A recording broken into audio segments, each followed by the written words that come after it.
Bernard Werber, bonjour. Vous avez lancé récemment une application nommée iCyclope sur iPhone. Est-ce que vous pouvez nous en dire deux mots? iCyclope, c'est en fait de la réalité augmentée. L'idée, c'était de faire apparaître un film sur la couverture du livre. C'est vraiment l'idée de trouver une application en réalité augmentée autour du roman. La boîte qui a fait ce logiciel est une boîte très innovante. Et nous cherchions une manière d'inventer quelque chose en réalité augmentée autour du rire du cyclope. Donc on a fait ça très vite, avec l'idée d'innover. Mais depuis le départ, je veux dire, depuis que j'écris des histoires, je cherche des manières de lier les histoires avec les autres sens. Quand j'étais au lycée, j'avais écrit un journal avec des bandes dessinées qui se lisaient en écoutant de la musique et en reniflant des parfums. Et après, j'ai beaucoup travaillé sur les hologrammes, sur tout ce qui est rêve, imagination, projection dans des mondes artificiels. Et c'était une manière de trouver un petit gimmick autour du rire du cyclope. Maintenant, moi j'ai plein d'autres idées. Je ne sais pas si les technologies vont suivre, je ne sais pas aussi si mon éditeur aura envie de me soutenir là-dedans, mais j'aimerais être un peu à la pointe dans le domaine des romanciers des expériences bizarres, comme iCyclope, mais aussi comme des tas de projets que j'ai lancés sur Internet. Justement, vous avez proposé une bonne partie de vos ouvrages en version numérique, notamment sur l'iBook Store et sur d'autres plateformes de téléchargement de livres numériques. Est-ce qu'aujourd'hui, ce sont des chiffres de vente qui sont non négligeables, comparativement aux versions papier équivalentes? Alors je vous dirais, j'en sais strictement rien. Parce que moi je suis un inventeur, un créateur, je fabrique des choses, mais alors après la comptabilité, j'en sais rien, je n'ai même pas pensé à poser la question. Mais je pense que c'est encore un marché, une niche étroite, qui va toucher principalement les jeunes, les pionniers et les gens qui aiment les nouvelles technologies, ce qui en France est encore réduit, ultra minoritaire. Mais il est important d'y être, il est important d'encourager ce secteur, et je pense que dans les 5 années à venir, ça va prendre réellement de l'importance. Maintenant, par rapport à la vente librairie papier, je pense que c'est très réduit. Et c'est vous qui avez poussé ce projet? C'est votre éditeur qui est venu vers vous? Non, c'est depuis le départ, ça fait presque 2 ans que je parle à mon éditeur de l'iPhone, des projets au fur et à mesure que je les vois apparaître sur Internet. Je suis très attentif de toutes les sorties de nouvelles technologies.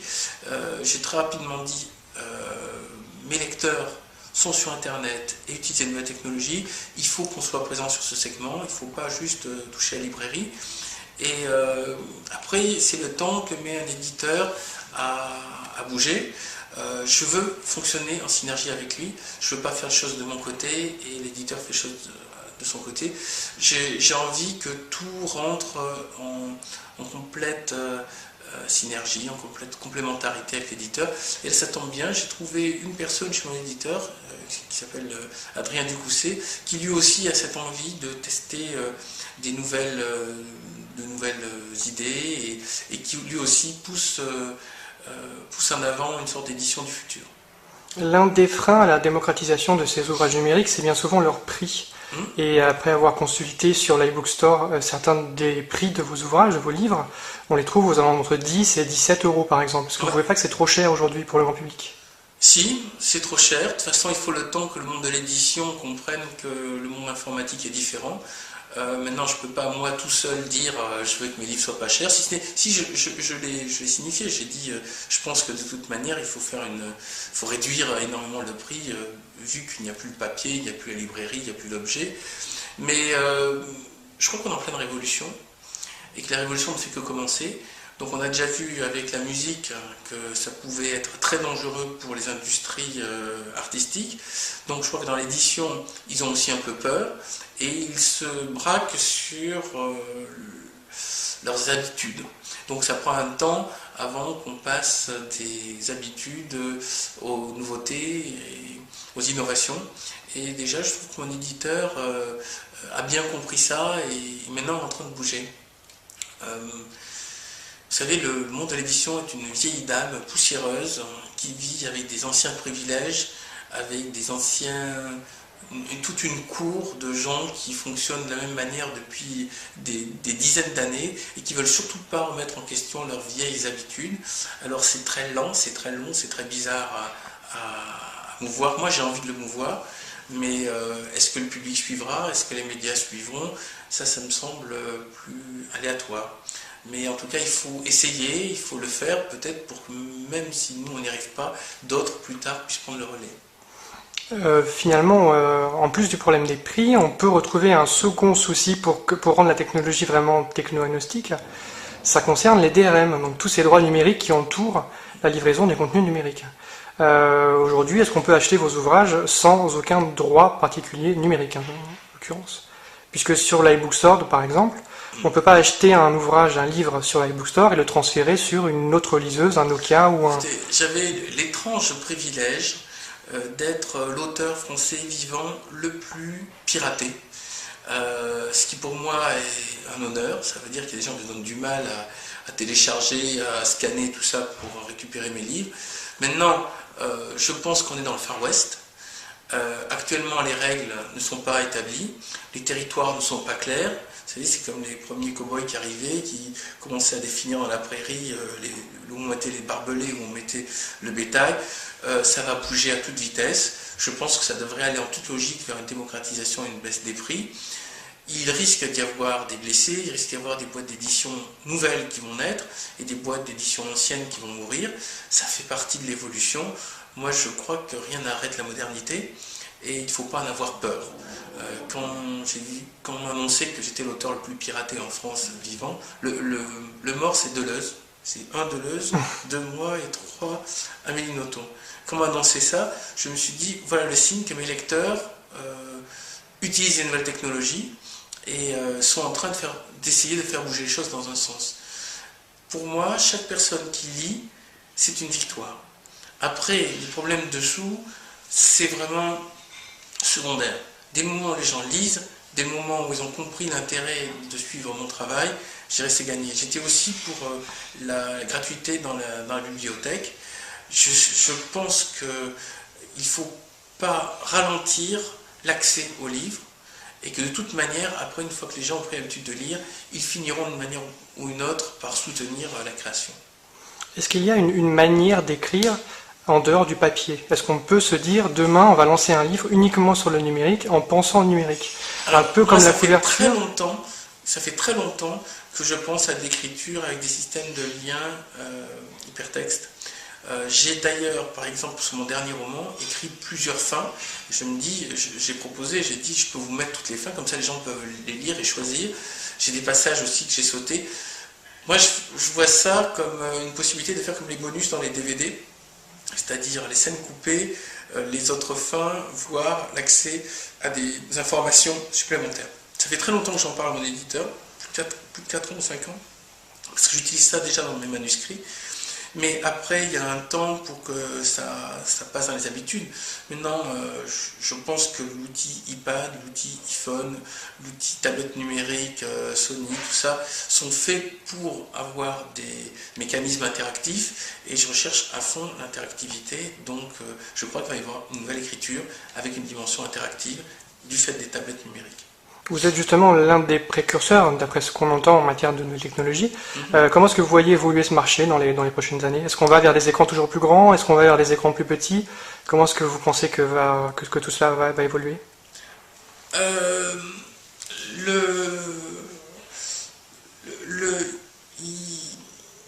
Le iPad et le Reader me semblent déjà des produits très aboutis. Donc ce qu'on va gagner, c'est probablement, par exemple pour le Reader Sony, l'accès à Internet, qui n'a pas encore, donc l'achat direct depuis sa tablette sans passer par l'ordinateur. Pour ce qui est du iPad, je pense qu'on va avoir des machines qui vont gagner en autonomie et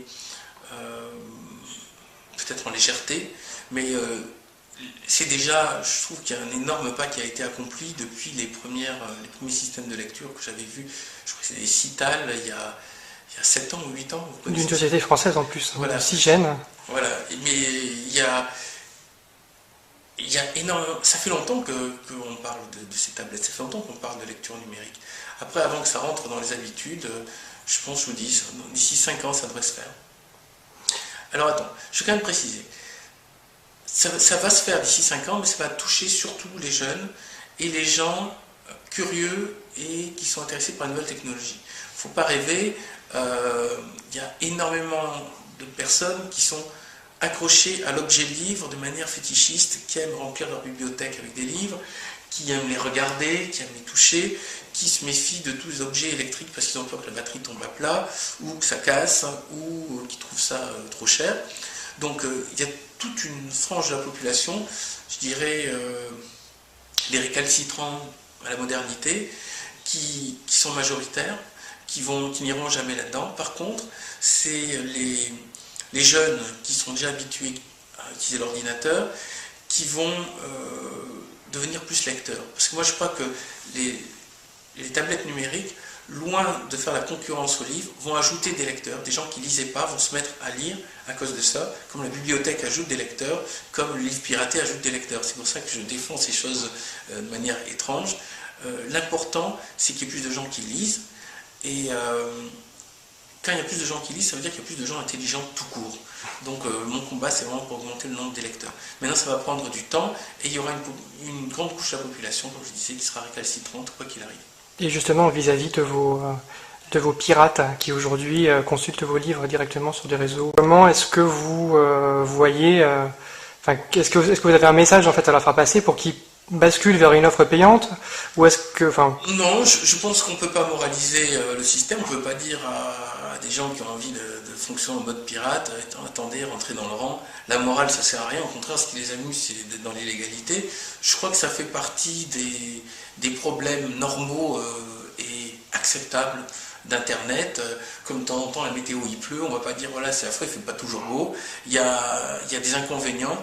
Mais comme je vous disais, si ces copies pirates peuvent donner envie aux gens de rentrer dans mon univers, je pense que de toute manière, je suis gagnant. D'une certaine manière, ce serait comme des prospectus publicitaires ou comme des livres publicitaires donnés pour découvrir mon travail.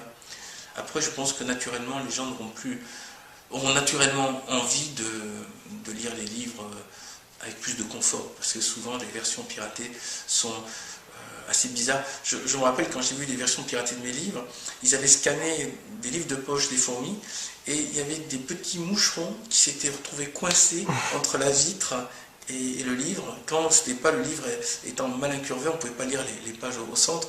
Donc le confort de lecture des versions piratées n'étant pas fabuleux, normalement les gens vont avoir envie d'aller vers soit le roman papier, soit le roman numérique. Et qu'est-ce que vous... Payant évidemment.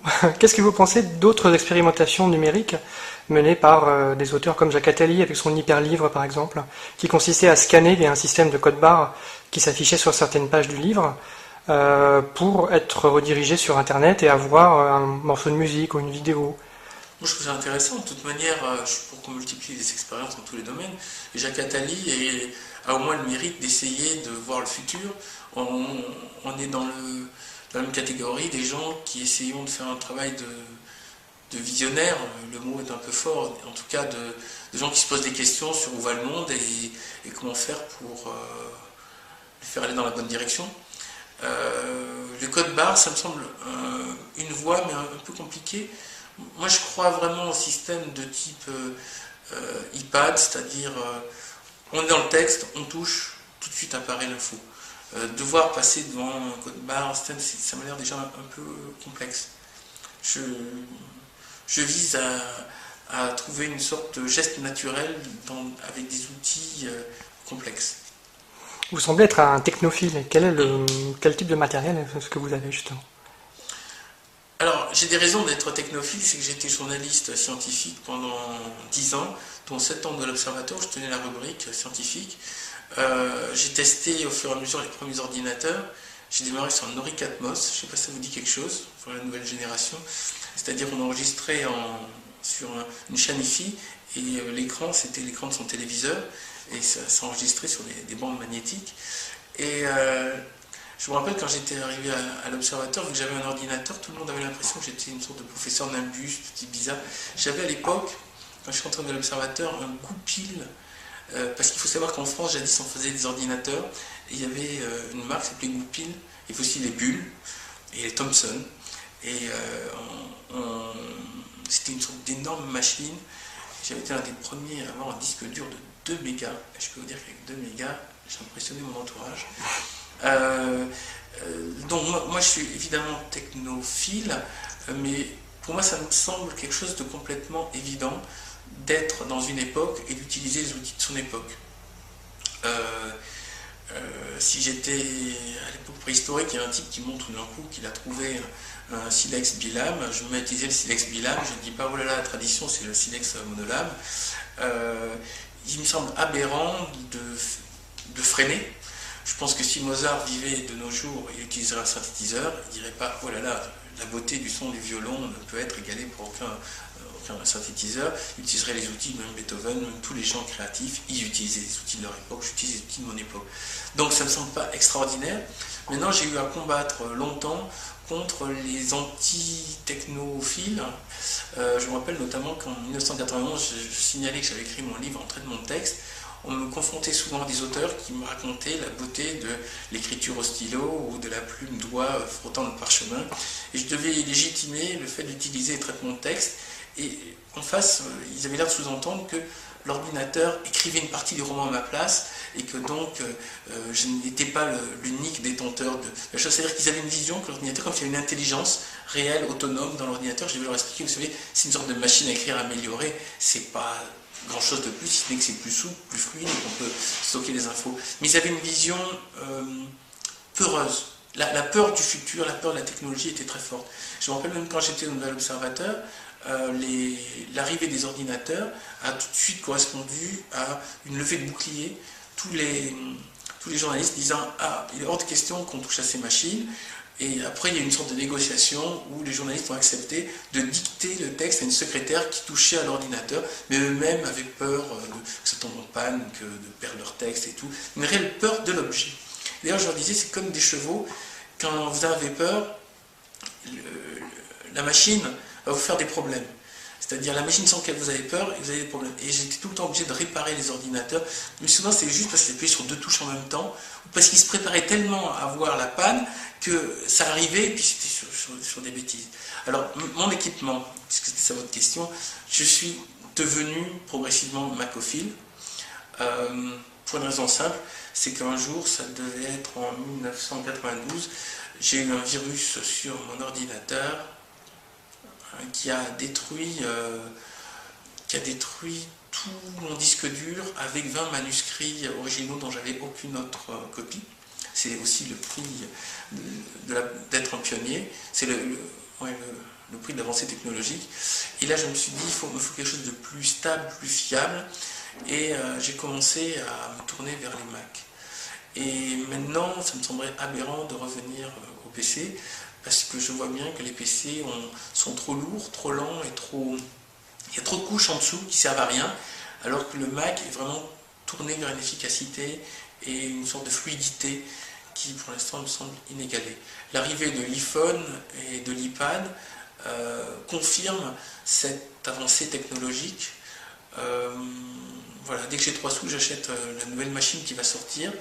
Donc là, je sais d'ailleurs que demain, ce soir sort le MacBook Air 11 pouces et ça sera mon achat demain.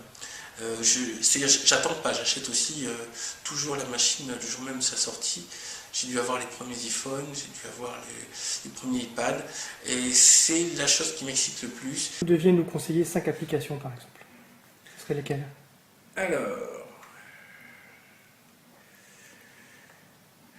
je les regarde en même temps. Oui, oui.